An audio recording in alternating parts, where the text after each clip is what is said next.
estado de urgencia y en situación complicada el expresidente Carlos Menem, a quien le hicieron un hisopado que aparentemente el primer hisopado dio negativo. Igual su estado es particular, tuvieron que entubarlo, está en terapia, ha tenido una infección en todo lo que se llama lo que es el pulmón izquierdo, ha tenido problemas musculares y ha tenido también algún tipo de derrame.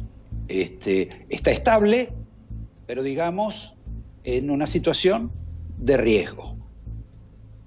Otro que ha tenido que hacerse un hisopado y cuyo resultado aún no se conoce, pero se presume que debe haber dado favorable para él, es Eduardo Duhalde, quien se sorprendió y tuvo que apelar a este recurso porque había estado la semana pasada con el intendente de Lomas de Zamora, el señor Insaurralde, que sí tuvo COVID, que está internado, y está internado también, y bajo una custodia médica, gran parte del elenco que lo acompaña a Insaurralde. Ahora, Insaurralde también estuvo, no hace mucho tiempo, con un montón de intendentes de la provincia de Buenos Aires, todos bastante apretados. En consecuencia, ese grupo de intendentes también está inquieto y preocupado por la evolución de este tema. ¿No ignoran ustedes también que al presidente argentino, a Fernández, debieron ponerlo de repente y de urgencia en un avión, como en esas películas norteamericanas cuando dicen que hay un ataque contra la Casa Blanca? Lo tuvieron que meter en un avión, suspender un viaje que tenía a Catamarca y traerlo de inmediato a Buenos Aires, no solo por el tema de Insaurralde y la eventual propagación, sino porque también había entrado en una situación, digamos, delicada o de sospecha el ministro Daniel Arroyo, quien afortunadamente también parece que superó el caso del análisis del virus. En consecuencia tenemos a un Menem que curiosamente iba a tratar, según me contaron, de renovar sus votos de casamiento con la señora Zulema en un plazo bastante breve, que está internado en el Instituto del Diagnóstico. Tenemos el caso de Duhalde, muy preocupado porque está con su esposa, está con su hija y está con sus nietos.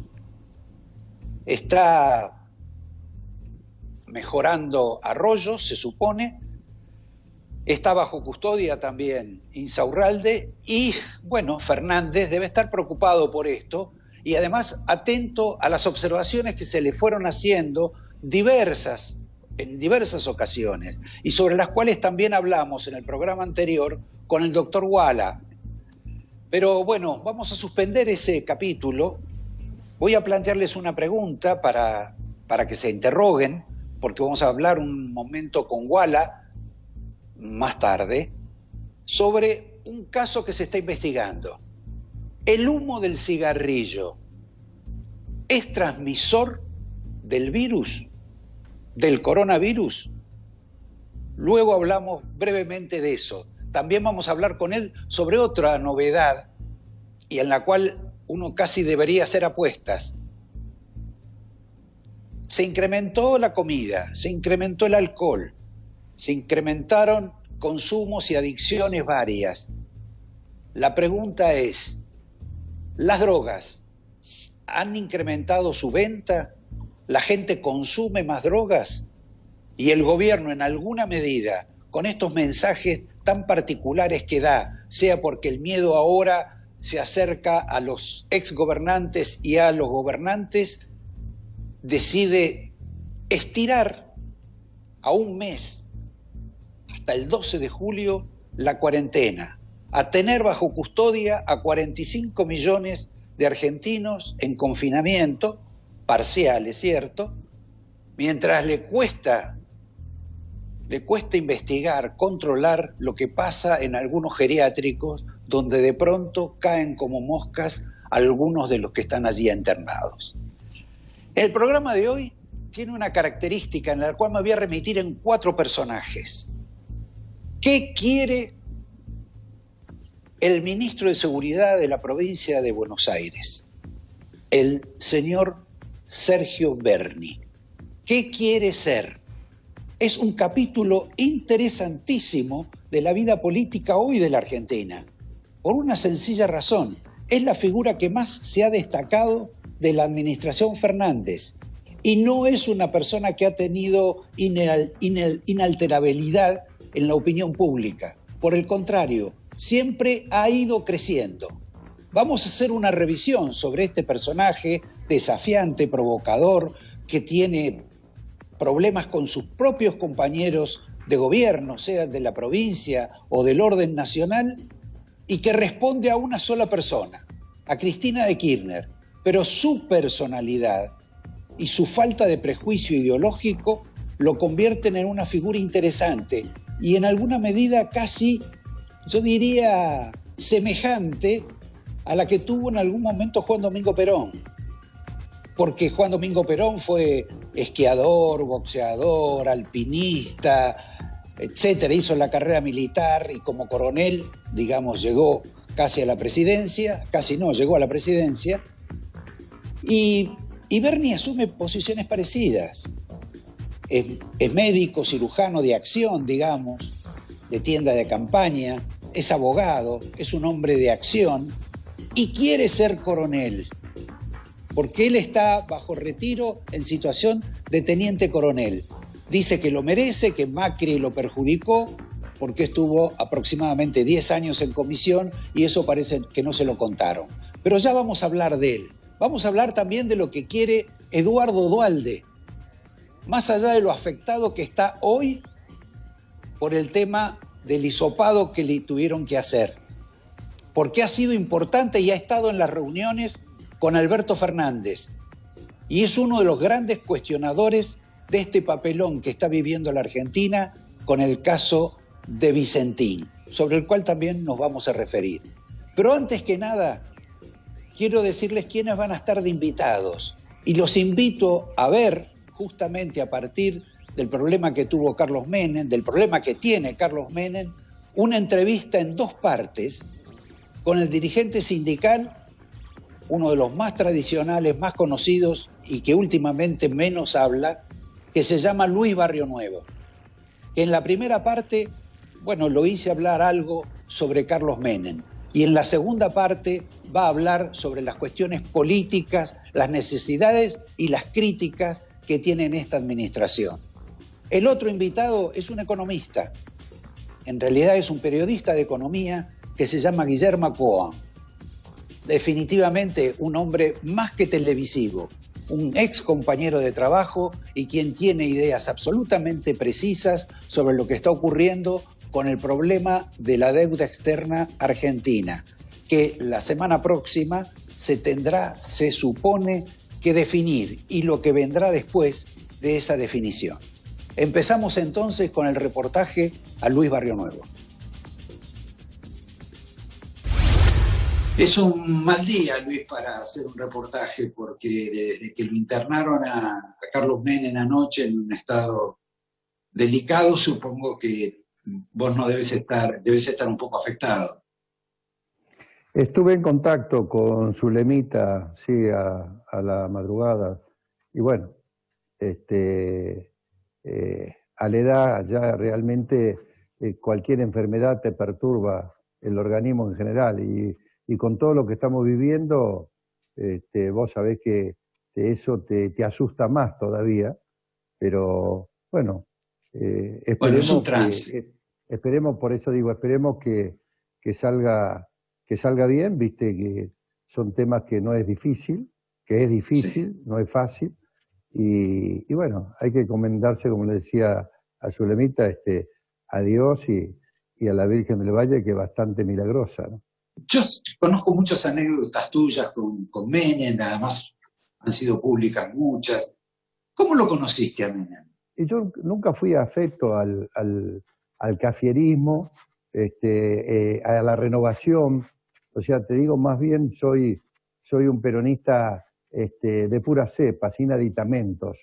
Sí. Y allí encontré, esto no quería decir que Menem no estaba también, porque yo digo, nació y va a morir también como un animal político y con mucha intuición y mucha sabiduría de lo que es la política. Y entonces llegué a conocerlo, me dicen, tenemos que ir a verlo a Menem a La Rioja, y resulta que estábamos con Juan Carlos Rousselot, viajamos a La Rioja, y cuando lo vi en el aeropuerto, estábamos todos juntos de jogging, le digo, ¿por qué no hablamos acá? ¿Para qué no tenemos que ir a La Rioja? Y los calores del norte hace que primero el asado con numerosas personas, compañeros de otro lado, y después iban a jugar al tenis. Te podrás imaginar, te estoy hablando de las 2 de la mañana. Iban a jugar al tenis. Entonces me enojé y planté bandera y le dije, no, vamos a conversar ahora, no después de mirar el tenis, de mover la cabeza de un lado para otro como va la pelotita.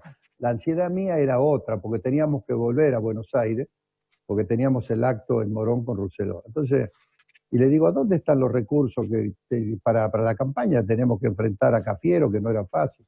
Y bueno, me dijo, y mirá, Luisito, lo único que yo tengo, dice, son lo de la Lotería de La Rioja, tenemos la Casa de La Rioja en Catamarca y un par de cositas, nada más. Y le digo, o sea que quiere decir que no hay recursos, no hay recursos. Y entonces las condiciones mías eran, ya intuía en aquellos años de no a un acuerdo que luego nos dejara en el camino a los que estábamos jugados de esta manera con Menem. Entonces dije, bueno, las condiciones son de que tenemos que, con Cafiero nada, vamos hasta la última consecuencia, vamos a trabajar, vamos a recorrer el país. Bueno, me dice, bueno, Luisito, dice, no hay que apurarse, dice, el tiempo seguramente nos va a llevar. No, yo quiero saber si lo vamos a enfrentar a Cafiero o no lo vamos a enfrentar a Cafiero. Y nos vinimos a Córdoba a la madrugada y tomamos el primer vuelo para Buenos Aires de Córdoba para estar ese viernes en Morón, que fue el lanzamiento con Rousselot, te digo. O sea, historias que tienen que ver con Menem y convencido totalmente de que era Menem la figura. Y después nunca más me bajé de la campaña de Menem, recorrí el país con Menem, pueblo por pueblo, y las caravanas que nos esperaban a las 3 de la mañana en pleno invierno en la ruta con caballos y todo para entrar a los pueblos, y fue una campaña titánica, y teníamos, Menem tenía el carisma, Menem tenía esa atracción que era infernal, la verdad que era terrible el sentimiento que tenía Menem. Sí. Por eso nos atrevimos nosotros, esta es otra anécdota muy importante, nos atrevimos a hacer el acto en River, que era una demencia en invierno, una locura, y yo tenía que pelear con la cúpula de la CGT, con los elefantes blancos de aquel entonces, y íbamos con Carlos al asado que hacía Raele, unos fideos, y donde estaba Lorenzo, Triaca, te digo, estaba Cavalieri, estaban todos los dirigentes, Lescano, todos los dirigentes de la época, ¿no? Y le digo, mirá que te van a proponer hacer el acto en el mini estadio de Boca o River, porque yo ya tenía River, con Santilli, que era presidente, habíamos conseguido que nos prestara River. Entonces, bueno, Luisito, déjamelo por mi cuenta. Cuando llegamos, estaba en la comida, entonces ahí le planteé a Triaca, el fino Triaca le plantea dónde se hacía el acto, qué opinaba, qué sé yo, y dice, porque tenemos el mini estadio o de Atlanta o de Boca, y Carlos le dice, muchacho, dice, ustedes saben que yo soy gallina, yo soy de River. Dice, ¿qué quieren? ¿Que hagamos un acto en una cabina telefónica o vamos a River? Dice, vamos a River, dice, vamos a River. Imaginá, todo el mundo cerró, me querían matar por el costado a mí, porque sabían que yo había planteado River, conmigo no estaban bien, y resulta que terminaron, ninguno fue capaz de decirle, no, esto, aquel problema, es mucho River, muy grande, invierno, no, vamos a River y vamos a River.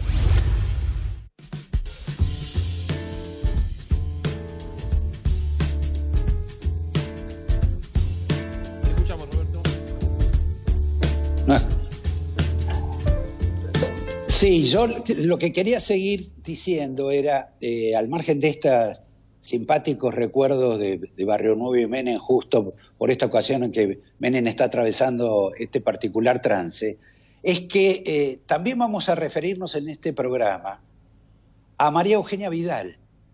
¿Con quién está peleada María Eugenia Vidal? Vamos a referirnos también a Mauricio Macri, que hay muchas novedades, y no solo las causas judiciales que tiene o que le está tratando de, provocar, impulsar el kirchnerismo, que finalmente Cristina lo ha obligado a Mauricio Macri a salir de los boxes y tiene que ponerse en carrera nuevamente. Vamos a un tema también muy particular, a esta curiosidad de que el Uruguay se ofrece como si fuera Miami para los venezolanos, un lugar de escape de los argentinos. Lo tienta, les ofrece posibilidades para tener menos impuestos, para vivir más tranquilos, con más garantías y seguridad jurídica. ¿Esto es posible? ¿Esto se hace? ¿Esto que eran tan amigos, Lacalle y Fernández, que tienen un íntimo amigo entre ellos, que duermen en la casa de ellos, han llegado a esta situación? Es particular este tema. Y vamos también a hablar sobre el caso Vicentín, pero no sobre el papelón de la mujer que presentó el proyecto y después no la llevaron a ninguna reunión, del gobernador de Santa Fe, que entró por un lado, salió por otra puerta, que tiene medio gabinete renunciando, de Fernández que dijo una cosa, después dijo otra, de Cristina que siempre dijo que había que confiscar a la empresa, del ministro de Trabajo, que todo el mundo dice que están haciendo esto por los trabajadores y no lo convocan al ministro de Trabajo para que opine algo al respecto. Y Cristina asumiendo algo formidable, porque la gran excusa ahora es que no quieren que Vicentín pase a ser una empresa en manos de extranjeros. Es la misma fórmula, el mismo dogma que impulsó Mañeto y Clarín en la Argentina y lo sacaron por ley para que Clarín no tuviera una mayor participación de capitales extranjeros en su patrimonio. Hasta sacaron una ley.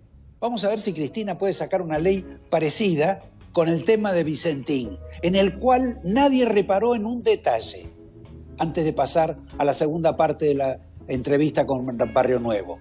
Vicentín tiene como asociado una empresa que se llama Glencore. Quiero saber si el episodio de la confiscación presunta a Vicentín le conviene o no le conviene a Glencore. Esto lo van a resolver algunos especialistas, pero tomen en cuenta esto porque si Vicentín tiene historias, oscuras sobre su trayectoria en mucho tiempo y últimamente en la administración de Macri, Glencore fue fundada por un señor que se llama Mac Rich, quizá el evasor más conocido que ha existido en el mundo. Un hombre que debió vivir 20 años en Suiza porque estaba prohibida su entrada en los Estados Unidos y que consiguió el indulto por parte de los Estados Unidos gracias al presidente George Bush hijo. Y ustedes saben cómo se consiguen los indultos, en Estados Unidos o en otros países. Como ustedes saben, Mac Rich es un millonario gigante y tiene grandes relaciones con empresarios de la Argentina, todavía ahora siendo un veterano. La mala memoria me impide revelarles ahora quiénes son esos empresarios, pero a lo largo de toda esta historia y de esta demanda los vamos a conocer. Les pido, sí, ahora que veamos la segunda parte, el último capítulo de la entrevista con Luis Barrio Nuevo, en la que Barrio Nuevo se expide y habla sobre gremialismo, trabajadores, gobierno, Fernández, Cristina y algo más. Vos no has estado con Macri, más bien has estado enfrentado. No estás, obviamente, con Cristina de Kirchner. Tampoco estás del todo con Alberto Fernández. ¿Con quién estás ahora? Y yo estoy con... ¿Qué quiere que te cuente? Hoy estamos trabajando creo que actualizando hoy la situación del país, te digo que hace un tiempo se me ocurrió que teníamos que, desde la Confederación General del Trabajo, teníamos que ser los convocantes hoy, porque eso es, sin ninguna duda, una parte fundamental del país que nos afecta a los trabajadores. Y creo que si acá no salimos todos juntos, es muy difícil sacar. Y esto me trajo a colación lo de Duhalde, el gran encuentro argentino, donde, está bien, Duhalde era presidente y pudo juntar a todos los estamentos de la productividad de la Argentina, de la conciliación, como fue la iglesia, el campo, las empresas, AEA, UIA, o sea, y la CGT. Entonces, en este trabajo, hoy estamos desde la Confederación General del Trabajo tratando de hacerlo. ¿Por qué? Porque yo creo que no tenemos que estar enfrentados con el campo ni estar enfrentados con los empresarios. Y este es un poco el tema del gobierno. El gobierno hoy, ustedes saben bien que venimos de la 125 y huele a revanchismo, parecería que huele a revanchismo. Entonces, no lo veo al gobierno en una clara situación de conciliación con el campo, que es un tema muy importante para la Argentina, y al mismo tiempo tampoco enfrentarnos con los empresarios. O sea, yo creo que también los empresarios son, en definitiva, el motor viviente de lo que puede hacer la producción en la Argentina, el sector privado. Y vos sabés bien que en esto tengo una clara noción de que no hay país que realmente se desarrolle sino trabajando con el consumo y con la producción. Y se está conversando, se ha conversado con algunos empresarios también. Estamos bastante avanzados. Yo te diría, Roberto, que no sé si pasarán una semana, 2 semanas que la CGT va a convocar a una reunión con todos estos sectores. Y también, bueno, vos sabés bien que la experiencia que tiene Duhalde en esto, que es un conciliador nato, y la experiencia que él tiene, sin ninguna apetencia, también creo que es una pieza fundamental en esto. Pero de cualquier manera todo este trabajo tiene que converger en el gobierno. Y en el gobierno tiene que, este es un país presidencialista.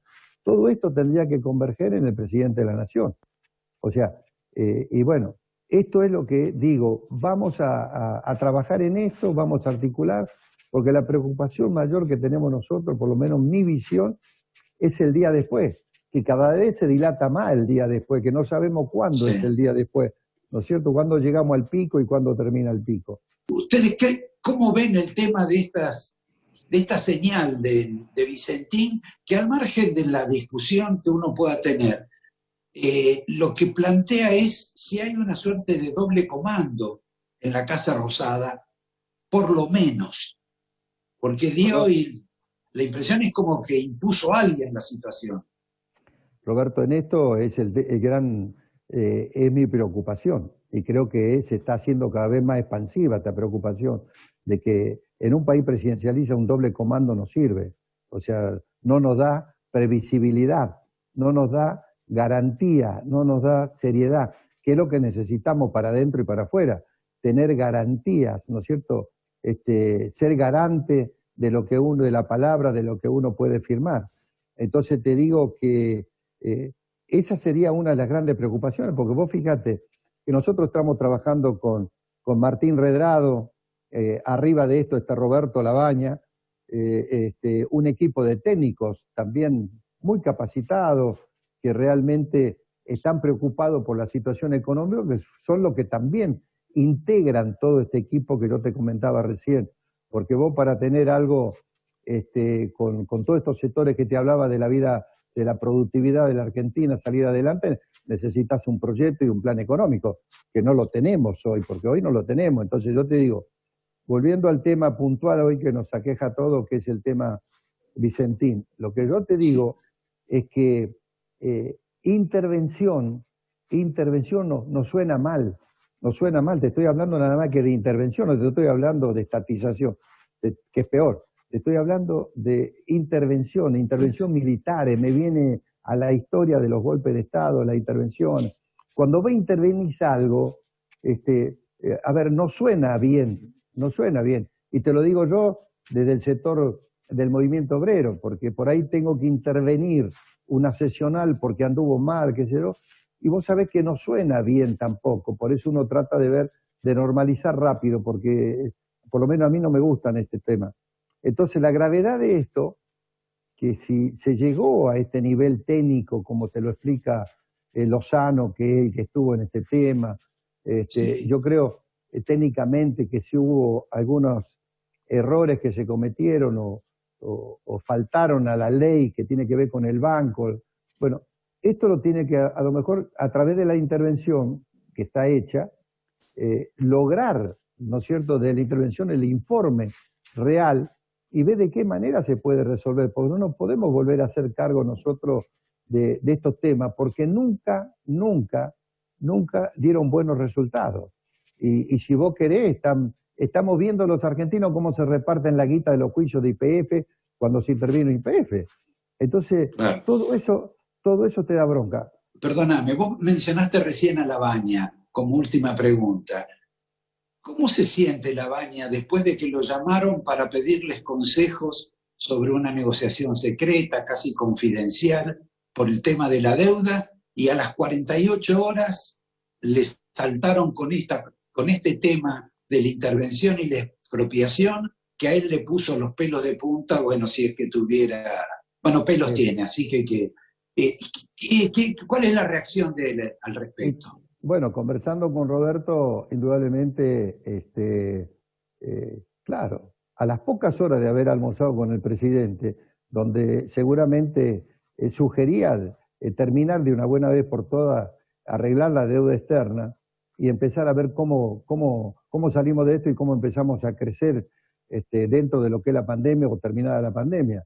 Entonces, pero lo vi en ese momento, también que charlamos con él, lo vi preocupado. Y bueno, te imaginas, después de ese almuerzo, Roberto sale con el criterio acertado de él, que es lo mismo que te lo plantea Duhalde, el tema de esta intervención, ¿no es cierto?, donde se pierde todo tipo de credibilidad. Y bueno, Roberto no está en eso. Yo creo que Roberto puede ser hoy una garantía que no la tenemos, porque carecemos de garantía, carecemos de seriedad, y nadie te va a dar, ni va a invertir, ni te va a dar crédito en una situación de esta magnitud, ¿no es cierto? Entonces, yo creo que el gobierno tiene que ampliar su nivel de conversaciones, de elenco. Lo decía, bueno, loco, si lograste traer los técnicos, los especialistas en lo que es la pandemia, lograste objetivos que son buenos para asesoramiento. Yo creo que lo fundamental para recuperar a la Argentina también, buscar lo mejor, lo que ya tienen experiencia en esto, porque ya hemos pasado, Roberto, lo que peinamos cana, hemos pasado de esto cada 12 años, 10, 12 años, estas situaciones que nos caemos, nos volvemos a levantar, porque este es un país espectacular, maravilloso, y lo que fallan indudablemente son las distintas conducciones que ha tenido la política argentina, y menos hablando de la dictadura. Que se dejen de joder y de estas internas, de estas incertidumbres que tenemos, y que de una buena vez por todas tengamos gente capaz, que a lo mejor no pensarán igual, pero sí tienen que converger y pensar igual en las ideas para que nos saquen a este bendito país adelante. Esto es lo que tenemos que tratar de trabajar y lograr. Y en eso, por lo menos estoy yo, en eso están muchos compañeros del movimiento obrero de la CGT. Porque, ojo, Roberto, después de esto viene otro reacomodamiento. O sea, nosotros perdimos, Roberto, solamente en el mes de abril 50.000.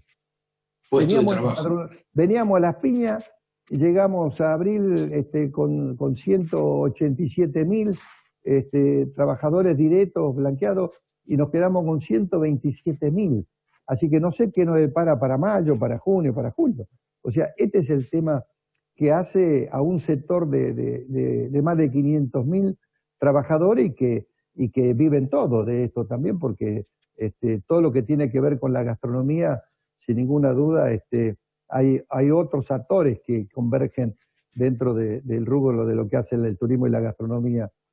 Bueno, Luis, te agradezco, espero que pases lo mejor posible la cuarentena. Te saludo, te doy saludos también para tu familia y te vamos a enviar el vino de la casa como corresponde, porque eso lo tratamos de mantener. No vaya a ser que falte en la mesa.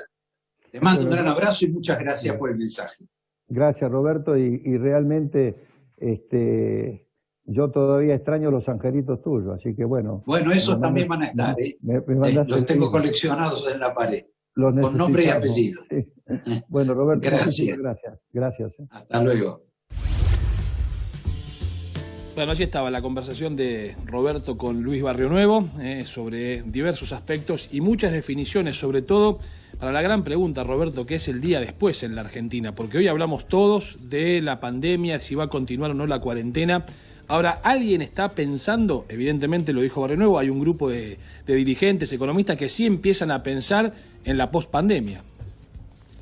Bueno, yo creo que hace mucho tiempo que hay mucha gente pensando en eso, pero el problema es que el deterioro económico es verdaderamente impresionante, y te lo está revelando Barrionuevo con las pérdidas de puestos de trabajo. Sí. De cualquier modo, los que tienen que pensar en eso es parte del gobierno, y el gobierno en alguna medida lo que está proponiendo ahora todavía es no salir de esta nueva situación del virus, de la cuarentena, inclusive da mensajes, me parece que no tiene estrategia, pero la verdad que preferiría, Sebastián, sí, primero decir la cantidad de elementos y de novedades que contó Barrionuevo en la reunión y completar algo que te había dicho al principio con relación a los personajes que teníamos, a los que le dedicamos el programa. Porque del tema económico del día después lo vamos a hablar con Guillermo Cohen. El primer punto que tengo para señalarte es completar lo de Bernie. Sí. Porque yo lo planteé como si fuera una especie de nuevo Peroncito. Sí. Pero la verdad es que Bernie no solo es karateca, médico, abogado y un hombre de acción. Buzo táctico. Bernie también tiene un despliegue territorial, y eso lo sabés vos mejor que yo, en los 135 municipios de la provincia de Buenos Aires. Tiene gente en el Senado de la provincia de Buenos Aires. Muy tiene cercano. Gente en la Cámara de Diputados de la provincia de Buenos Aires. Tiene comunicación directa y sin interferencias con Cristina de Kirchner. Y se enfrenta, como por ejemplo lo está haciendo esta semana, con la ministra de Seguridad del Gobierno Nacional, sin que nadie diga nada. La desafía. ¿Pero qué quiere Bernie? ¿Qué quiere? ¿Quiere ser intendente de Zárate? ¿Quiere ser gobernador de la provincia de Buenos Aires? ¿O quiere ser, como me va a mostrar una encuesta ahora, no solo la de gobernador para la provincia de Buenos Aires, sino que tiene una aspiración superior?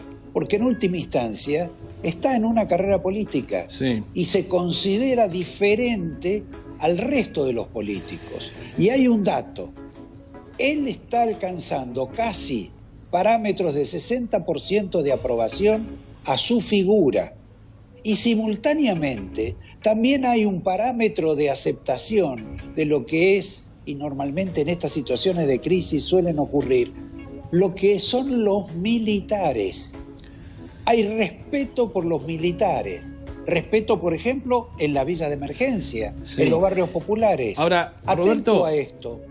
a esto porque esto es un enlace que no estaba del todo previsto y una figura que no teníamos del todo imaginada para como proyección política.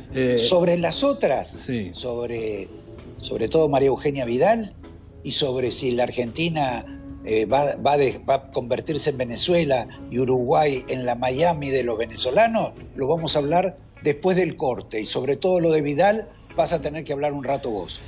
Sí, hay un detalle también que quería marcarte de esa encuesta que recién acabamos de ver, y ya vamos a ir, por supuesto, a la pausa, que es el siguiente: el diferencial de imagen positiva de Bernie es incluso hasta superior a la del propio gobernador Axel Kicillof. No es un dato menor, y además es el único ministro que aparece en una encuesta entre los dirigentes que ocupan cargos muy importantes, porque vos tenés allí al presidente, a la vicepresidenta, al propio gobernador de la provincia de Buenos Aires, y aparece allí Sergio Berni, lo cual me parece que es un dato muy distintivo. Sin duda. Lo hablamos después. Dale. Sobre los otros candidatos que están apareciendo. Y como siempre agradecemos Bodegas Los Haroldos Estate por acompañarnos todos los domingos en La Mirada de Roberto García.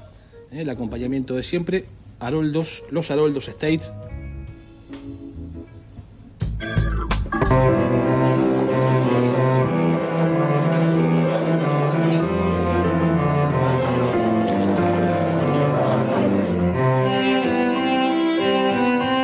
Los Haroldos Estate, mucho más de lo que esperás.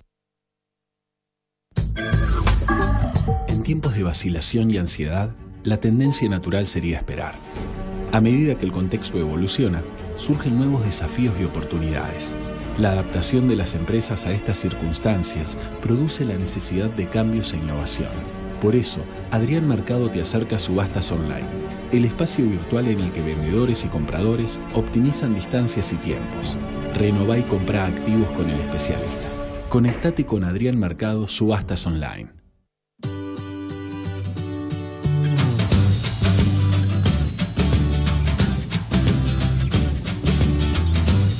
¿Qué cachamay elegiste para terminar el día? Cachamay, un saludable momento. Cachamay, estar separados también es estar juntos. El campus virtual de UTEDIC moderniza la capacitación y federaliza las oportunidades educativas. Esta plataforma virtual dedicada a la formación solo requiere que el o la afiliada cuenten con un dispositivo con internet y ganas de adquirir nuevas herramientas para enfrentar un mercado laboral cada día más exigente. No importa dónde te encuentres, importa a dónde querés llegar. UTEDIC, compromiso con los trabajadores. En Banco Macro queremos acompañar a tu empresa. Te presentamos una línea de crédito con una tasa especial de 24%. Conoce más en macro.com.ar/empresas o saca tu turno online. Macro, cerca siempre. Con la pasión por enseñar de siempre. UADE continúa brindando las mejores clases en modalidades remota y virtual. UADE, una gran universidad.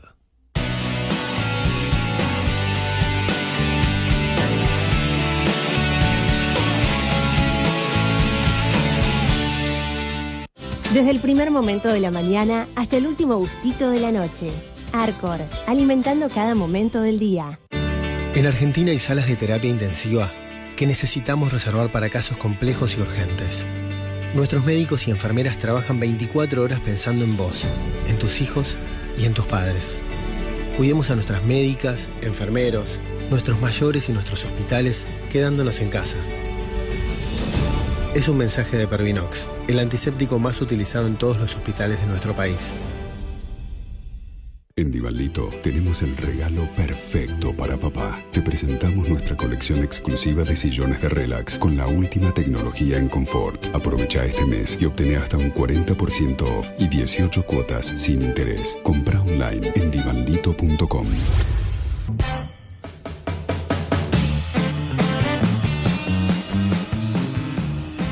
Roberto, ¿qué es lo que sucede con Uruguay? Que efectivamente seduce a empresarios y ciudadanos argentinos para que se radiquen allí. Exacto, mientras la Argentina trata de seducir a que vengan los pobres.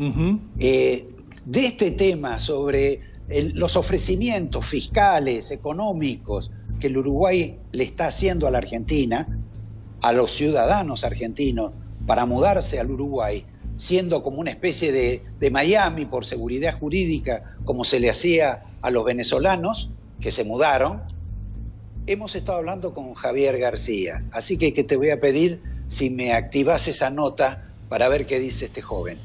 Allí va entonces Javier García y este ping-pong entre padre e hijo. Los escuchamos.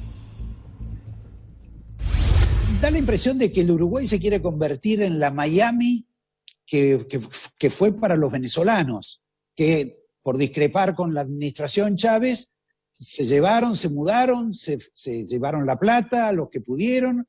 Esto es lo que está postulando ahora el gobierno uruguayo con relación a los argentinos, sobre todo a los sectores más pudientes.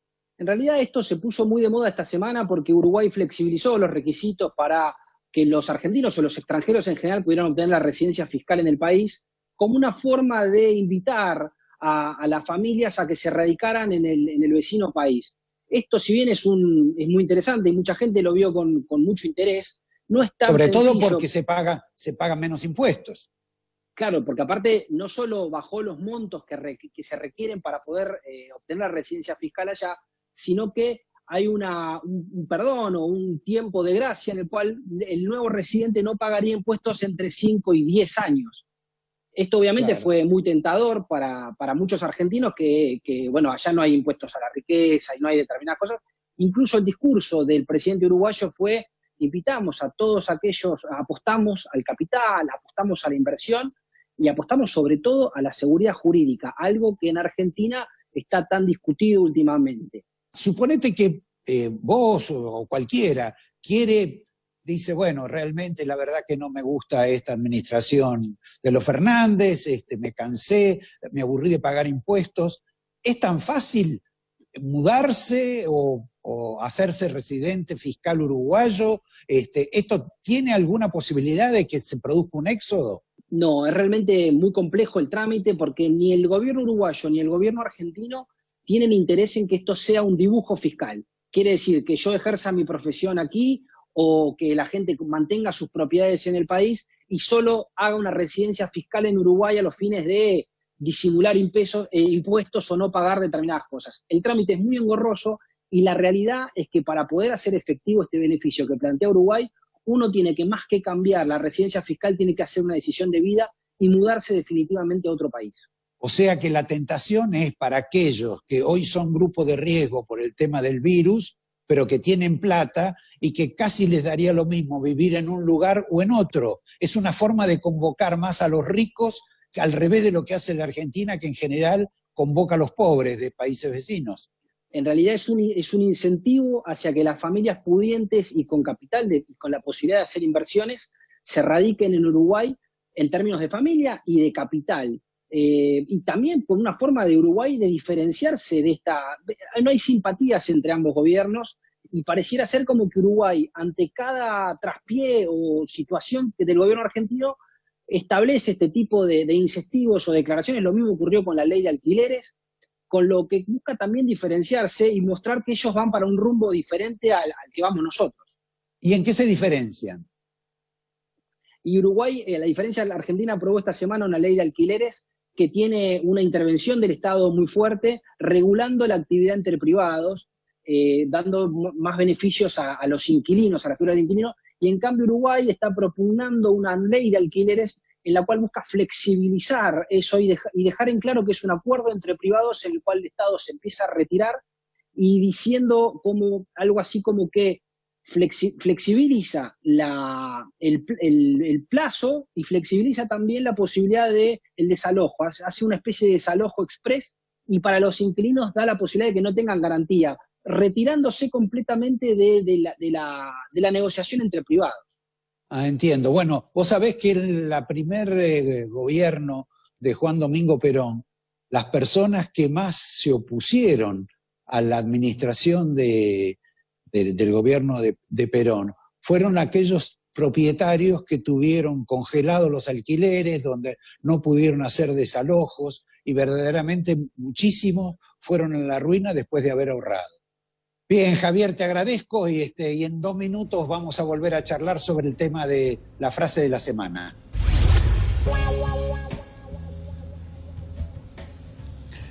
Aquí estamos, ¿no? Sí, claro. Allí estamos, Roberto, te escuchamos. No me escuchamos. Ahora te queremos escuchar a vos, porque no? Yo quiero saber con quién se está peleando y con qué está trabajando María Eugenia Vidal. Porque si trabaja para la provincia de Buenos Aires, vive en la capital federal. Pero ¿qué es lo que hace y con quién está enojada? A ver, el enojo que ha trascendido es con Mauricio Macri, sin lugar a dudas, y eso está vinculado en su momento a la difusión de gran parte de la información sobre supuestas actividades de espionaje durante el mandato de Mauricio Macri entre el 2015 y el 2019, que le habrían afectado a la propia María Eugenia Vidal, aunque también ese tema fue parte de una charla que ellos tuvieron en aquel entonces, cuando también algo de ello había trascendido y Macri le habría en su oportunidad negado absolutamente todo. Y quizás haya que explicar cierta incomodidad de Vidal, más que en el espionaje supuesto, en la posibilidad electoral de que Mauricio Macri sea parte de la campaña el año próximo en la ciudad de Buenos Aires, porque entienden que un paso hacia la construcción de un espacio político que no pierda las raíces del PRO, que no pierda las raíces de Juntos por el Cambio, va a requerir de algún tipo de renovación. Y hoy, en principio, la palabra Macri, el apellido Mauricio Macri, parece que no es muy alentador a la hora de traccionar votos en la provincia de Buenos Aires, más allá de que Vidal, que está fatigando esta nueva metodología del Zoom para reunirse con diversos dirigentes, para conversar con dirigentes, te diría, Roberto, de todos los niveles, de lo más alto a también los dirigentes que en su momento fueron territoriales dentro de Juntos por el Cambio, algunos son concejales, otros ya no, a todos le dice más o menos lo mismo, por lo menos en la idea de Vidal es sostengamos la unidad, que no se rompa el espacio político, pero convoquemos a otros sectores. ¿Y otros sectores cuáles son los otros sectores? Y sectores del peronismo que empiezan a ver en Alberto Fernández la desilusión de la creación de ese albertismo que algunos soñaron que podía llegar a suceder y que a partir de algunos hechos de esta semana van corroborando que al menos esa posibilidad, si no está caducada o no ha caducado, está por lo menos frisada. Ahora, si yo te pregunto, y Macri, en lugar de ser candidato en la capital federal, fuera candidato en la provincia de Buenos Aires, ¿lo tenés contemplado eso? Puede serlo tranquilamente. Él nació en la provincia de Buenos Aires, en Tandil, y es una posibilidad que se esbozó. Es más, en algún momento se dijo que si Macri era candidato en la provincia de Buenos Aires y hacía una muy buena elección, rápidamente lo catapultaba como posible candidato a presidente dentro de 3 años y medio. ¿Por qué? Bueno, imaginemos que después de los 4 años de Macri, donde justamente el conurbano fue el que le dio la espalda a Juntos por el Cambio, allí se explica la victoria de Alberto Fernández, si lograse un resultado decoroso en el Gran Buenos Aires, ¿por qué no subirse a esa posibilidad? Bueno, yo te propongo agregar 2 o 3 cuestiones mínimas sobre el caso Macri. Una, que fue obligado a salir de los boxes, de seguir jugando al bridge como le gusta, ganar torneos internacionales, para tener que dedicarse un poco a la política, a volver a hablar con Horacio Rodríguez Larreta, entablar relaciones, ver si se hacen amigos de vuelta, y fundamentalmente también terminar con algunas causas judiciales de tipo familiar, una vieja que tiene con el hermano y también el tema sucesorio. Macri empieza otra vida, y eso es lo que estamos viendo, y sobre todo por Comodoro Pi.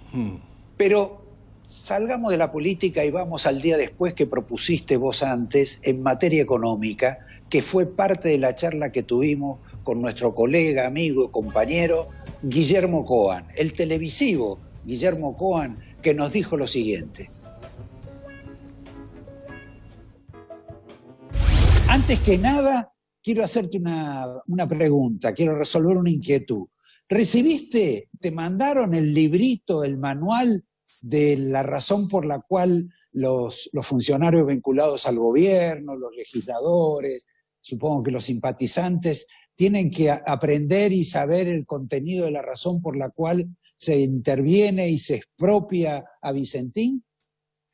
Ajá, no tenía, un manual de estilo sería en este caso, digamos. No, la verdad que no me llegó. Exactamente, porque también, viste, como hay mucha gente que todavía no lo ha recibido, creo que tampoco se lo mandaron a Alberto Fernández o al gobierno para que lo conocieran, supieran de lo que se trataba. Va a ver que particularmente yo guardaría un ejemplar para el gobernador de Santa Fe, que debe estar con un fuerte dolor de cabeza por todo este tema, ¿no? Así va a ser muy interesante todo este proceso, que por supuesto, desde ya que es una muy mala noticia, y para mí además un error bastante difícil también de explicar, es que finalmente Alberto está siendo mucho más cristinista en lo económico que realmente lo que se esperaba, porque en todo caso, si vos me decís que, bueno, de alguna manera Alberto iba a responder a Cristina en las necesidades institucionales, si querés, de Cristina, la justicia, las escuchas, en fin, todas esas cuestiones, bueno, que por supuesto son muy polémicas y desde luego, pero en materia económica, es decir, que finalmente Alberto Fernández haya elegido, casi te diría, extremar el modelo de Cristina, y eso no es solamente con la estatización de Vicentín. Perdóname, vos estás hablando como que Alberto Fernández rescata el modelo o el pensamiento económico de Cristina. Y la misma gente, hasta el mismo elenco, Roberto, son las mismas personas.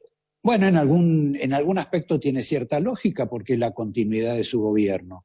Pero la otra pregunta es si ese es rescate de un proyecto, de una forma de vida, de medidas, o es ella la que impone las circunstancias.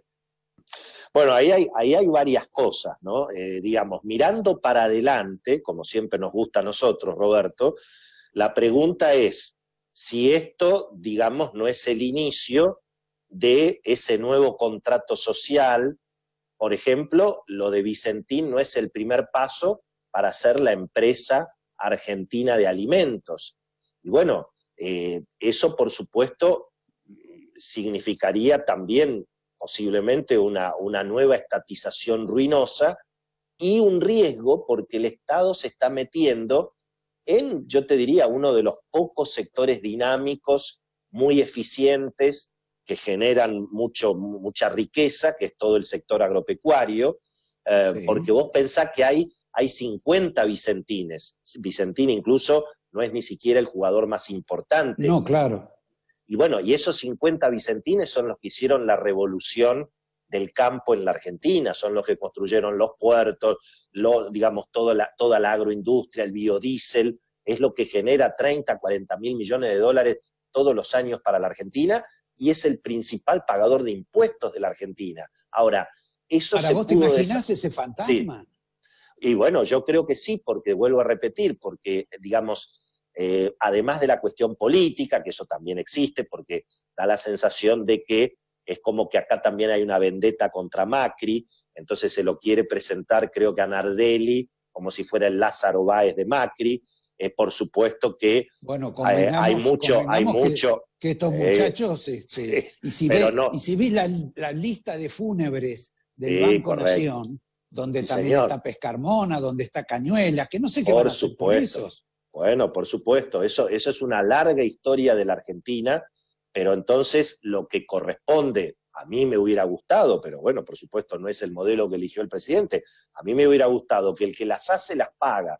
Por lo tanto, el que chocó una empresa, que se haga cargo, que pierda la empresa, que venga otro que ponga la plata, pero esta idea, digamos, de estatizar una empresa que está funcionando, porque de ninguna manera Vicentín no está ni quebrada ni paralizada, está en un concurso de acreedores. Roberto, el concurso de acreedores es la Biblia del capitalismo. Si te fue bien, fenómeno. Y si te fue mal, te sentás y bueno, y tenés que entregar el rosquete, ¿qué vamos a hacer? Claro. Eso ahí se equivocó él inclusive, y ella sí tuvo responsabilidad en que confundieron un concurso con una quiebra. Bueno, no sé si lo confundieron, andás a ver, Roberto. También vos fijate que en el caso Yoma, que ahora apareció, era Néstor Kirchner presidente, era Alberto Fernández jefe de gabinete, y en ese momento también el Banco Nación era el principal acreedor en el concurso, y lo que se hizo es lo que dice la ley. Un acreedor, en este caso el Banco Nación, le pidió al juez la intervención, y el juez dictó la intervención. Eso era lo que hubiera correspondido en este caso. Pero vuelvo a repetir, Roberto, acá tendría que estar el dueño, es decir, y por eso yo no sé si esto es una 125, porque en la 125 vos lo tenías al gaucho de Angeli, sin un diente, y diciendo nos están robando el futuro. Acá, los dueños de Vicentín, sí aparece un nieto, una señora, pero no aparecen los dueños de Vicentín diciendo, che, nos están queriendo robar una compañía. Ahora, entonces, digamos... Algún complejo tiene. Bueno, pero por eso digo, eso tiene que investigarse como todo lo que tendrá que investigarse. Pero estatizar una empresa privada, Roberto, no lo hizo ni Cristina, porque la estatización de YPF era una empresa que históricamente era estatal, con toda la bandera, y que por una circunstancia medio extraña de la historia argentina, en un momento dado se privatizó. Ahí yo te pregunto al periodista mejor informado de la Argentina, ¿vos crees que el proyecto de estatización se va a aprobar en el Congreso, que se va a aprobar, digamos, ¿cómo se dice? Fast track en el Congreso. Fast track va a ser bastante difícil. Yo creo que van a llegar a algún tipo de negociación y te sugiero que, ya que lo mencionaste antes al pasar, el tema cooperativo es bastante interesante porque sé que hay gente, y con esto te despido y te agradezco la participación, de que está con un proyecto de cómo se transforman las sociedades anónimas en cooperativas. Mirá qué bueno. Mirá, te dejo un regalo virtual, mirá. Bueno, Mirá te regalo. lo dejo yo para vos, que te porque veo que no haces regalitos ahora con el Zoom. No, sí, te vamos a mandar la botella de vino, tranquilo. Mirá qué buen regalo para todos. Mirá. Bueno, saludos a la familia y muchas gracias, Willy. Chao, chao. Hoy nos toca esperar. Son tiempos distintos, momentos de incertidumbre. Es una oportunidad para relacionarnos de otra forma, en un presente para estar conectados. Como en Adrián Mercado queremos estar más cerca que nunca, ahora te ofrecemos para tu propiedad un valor de referencia online. Conectate con un nuevo mundo. Conectate con Adrián Mercado. En Divanlito tenemos la nueva generación de camas articuladas multiposición, perfectas para disfrutar al máximo el placer de estar en casa. Aprovecha nuestro aniversario y obtené hasta un 40% off y 18 cuotas sin interés. Comprá online en divanlito.com. Descarga la aplicación Cuenta DNI de Banco Provincia en tu celular. Banco Provincia.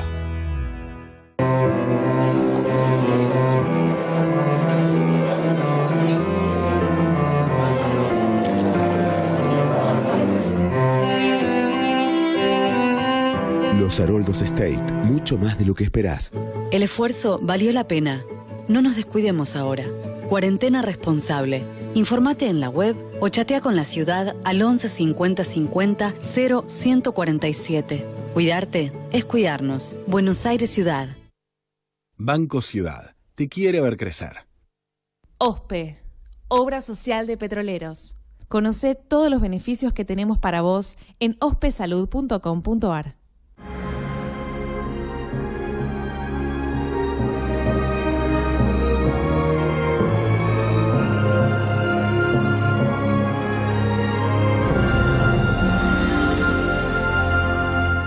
Grupo Petersen, desde 1920, construyendo el país. Protegete del coronavirus. Quédate en casa. Respetá el aislamiento social preventivo obligatorio. Si tenés que salir a hacer compras, mantené la distancia preventiva. Ante cualquier duda, comunicate al 147, al 107 o por WhatsApp al 11 50 50 0147. Legislatura de la Ciudad Autónoma de Buenos Aires. Les prometí hablar sobre el caso Duhalde, no solo a partir del hisopado que tuvo, sino sobre lo que quiere Duhalde y lo que quiere con el gobierno. Pero antes vamos a incorporar una sección nueva, que son las frases de la semana, las frases que nos resultan curiosas, las situaciones que nos parecen raras. Y tenemos una particular, que es la de la nueva jefa del Departamento de Inteligencia que gobierna la Argentina, la AFI, y en eso estuvimos conversando con Javier después de descubrir otras frases, pero esta es particularmente singular y lo va a explicar ya Javier. Javier, ¿cuáles fueron las dos frases de la semana que te produjeron más impacto? Mira, a mí la verdad que la frase que más me llamó la atención de esta semana fue la que hizo la interventora de la AFI, cuando se refirió a un balance de gestión que estuvo haciendo con las averiguaciones y bueno, declarando lo que encontró en la AFI, y declaró algo muy curioso más allá de la estamos hablando de Cristina Camaño y del organismo de inteligencia. Exactamente, Cristina Camaño, también miembro y titular de Justicia Legítima, que está interviniendo la AFI por orden de Alberto Fernández, que hizo una serie de señalamientos sobre lo que encontró en la AFI, hablando, por supuesto, del deterioro y de las denuncias que va a hacer y de las que seguramente también hará. Pero el dato curioso y la frase fue que dijo que se encontró un extremadamente bajo nivel cultural de sus agentes y puso el ejemplo de que evaluaron a todo el personal y una pregunta era quién había escrito el libro Operación Masacre. Y entre las opciones, por supuesto, además de estar Rodolfo Walsh, que lo escribió, estaba Jorge Videla. Y casi todos los agentes, y ella lo contó como una curiosidad, pusieron la figura de Jorge Videla como el autor de Operación Masacre. Es un dato muy curioso. Bueno, el dato es curioso, pero lo singular es que es un examen de cultura general.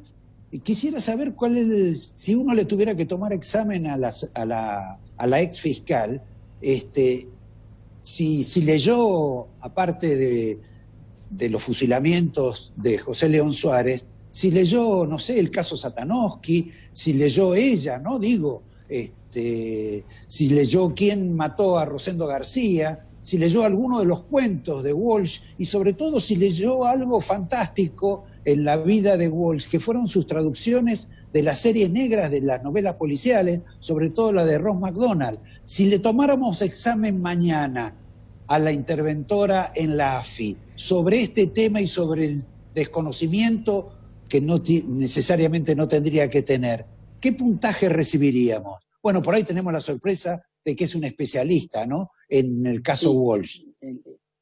Es curioso porque aparte también la pregunta en sí encierra todo una bajada de línea también, ¿no?, sobre una cuestión muy claramente, incluso las posibilidades de respuesta, porque decía que era multiple choice, lo que abre un interrogante que jamás se sabrá seguramente, que es ¿por qué la mayoría de los agentes han puesto a Videla? Quizás fue una forma de rebelarse contra sus superiores, demostrando que las preguntas eran un tanto ridículas.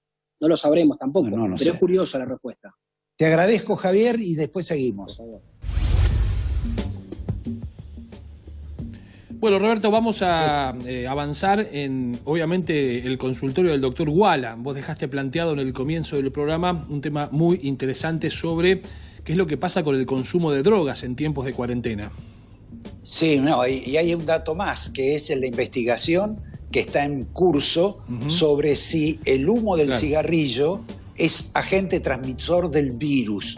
Antes, sin embargo, porque pedimos permiso al canal en lugar de pedir perdón por pasarnos, que quedé con alguna idea sobre que falta sobre Duhalde, aparte del tema de su hisopado, y que le espero le haya salido bien, que es su actividad, su nueva actividad y su indignación por el tema de Vicentín, su propuesta a Alberto Fernández de que no puede haber un doble comando en la conducción del país, su idea de que debería haber un albertismo, por lo menos dentro de la provincia de Buenos Aires, y eventualmente su propia candidatura a ser presidente del Partido Justicialista.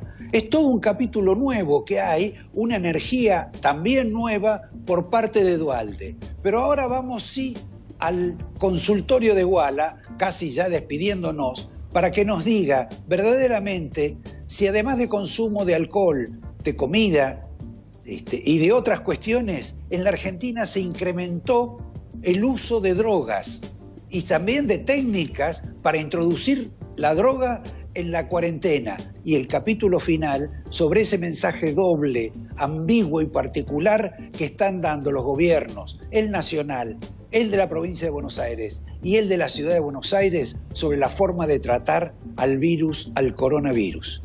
Escuchamos. La gente come más, engorda, la gente fuma más, mucho más, la gente toma más alcohol por todo este fenómeno de la cuarentena, entre otras cuestiones y adicciones. Pero el consumo de droga, ¿también se incrementó o disminuyó? Efectivamente, en el mundo entero y también en Argentina hay un aumento del consumo.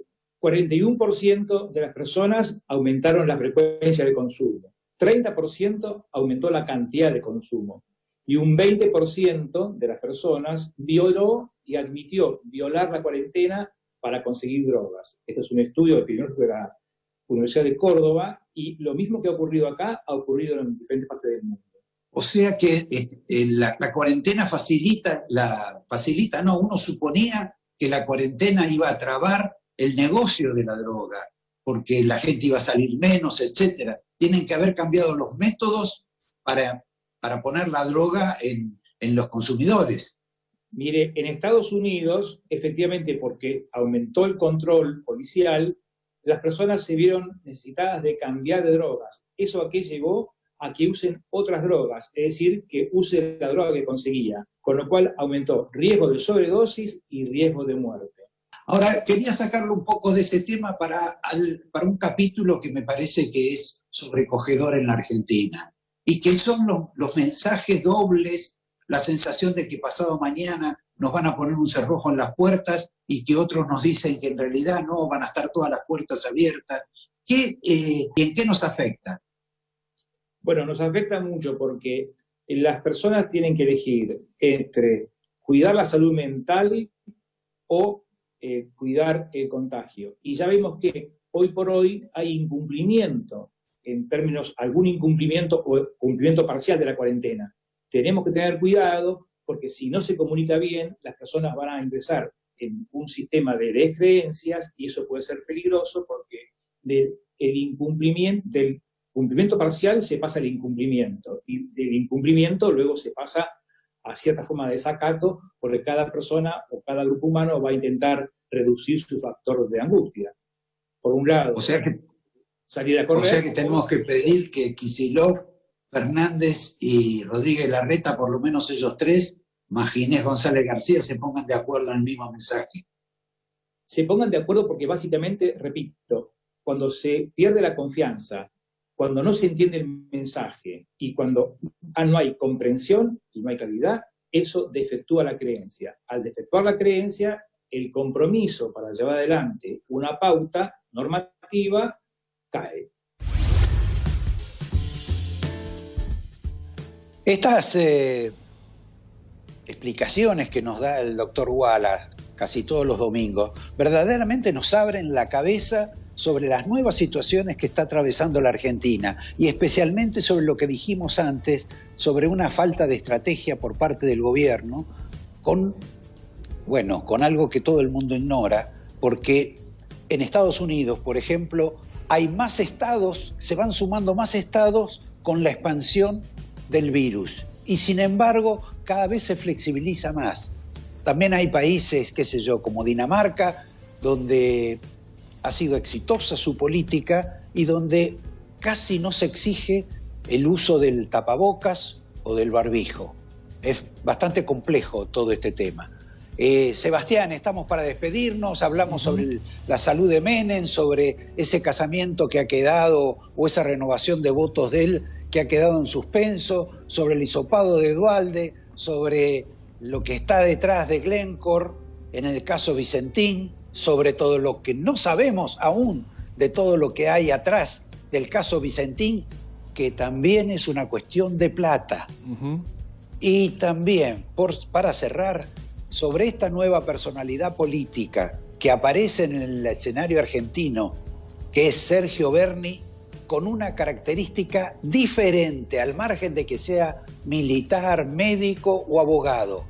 No tiene prejuicios ideológicos, a diferencia de los que viven dentro de la grieta. Hasta el domingo que viene, nos vemos, Sebastián. Fuerte abrazo, Chau, Roberto. Javier, también. Muchas gracias. Gracias como siempre. Nos reencontramos el próximo domingo a las 21 aquí en Canal 26 con La Mirada y Roberto García. Nosotros, en minutos nada más, comenzamos el resumen de las noticias más importantes de este domingo y de este fin de semana que va llegando ya a su epílogo. Entre ellos, el dato sobre lo que hablábamos recién con Roberto, la posible extensión de la cuarentena. Hasta el próximo domingo con La Mirada.